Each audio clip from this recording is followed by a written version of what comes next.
السلام علیکم ورحمۃ اللہ وبرکاتہ۔ جی میرے عزیز دوستو، میری اسلامی روحانی ماؤں بہنوں، الحمدللہ ہمارا نماز کا سبق نمبر 11 جاری و ساری ہے۔ تو جیسا کہ آپ جانتے ہیں ہم آخری دعا پڑھ رہے تھے، لیکن یاد رکھیں یہ دعا بھی پڑھنی چاہیے۔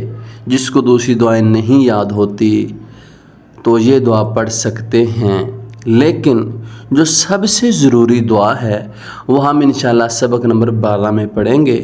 وہ ایسی دعا ہے کہ وہ پڑھنا بہت ضروری ہے، فرض ہے، ایسا سمجھیں۔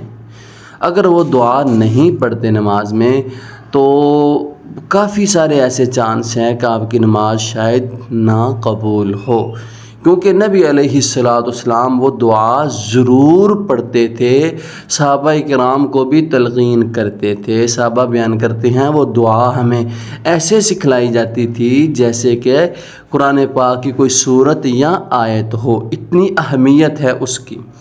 تو انشاءاللہ اس سبق کے بعد ہم سبق نمبر 12 میں وہ پڑھیں گے۔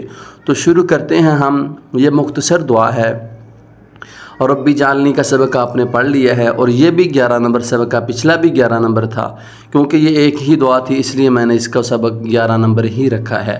تو ہم شروع کرتے ہیں۔ اور ربنا اغفر لی، ربنا کا مطلب اے ہمارے رب، اغفر لی مجھے معاف فرما۔ ربنا اغفر لی، جی بولیں آپ، ربنا اغفر لی، اے ہمارے رب مجھے معاف فرما۔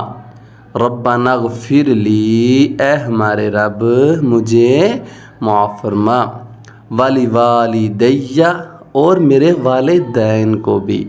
والی والدیہ، اور میرے والدین کو بھی۔ والی والد اکثر پڑھتے ہیں والی والدیہ، والی والدیہ نہیں ہے بلکہ والی والدیہ، والی والدیہ، والی والدیہ نہیں بلکہ والی والدیہ، والی والدیہ، اور میرے والدین کو بھی۔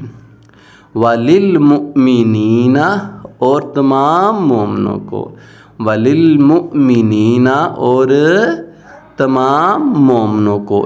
یوم یقوم الحساب، جس دن حساب قائم ہوگا۔ یوم، جس دن، یقوم قائم ہوگا حساب، حساب۔ یوم یقوم الحساب، جس دن حساب قائم ہوگا۔ یوم یقوم الحساب، جس دن حساب قائم ہوگا۔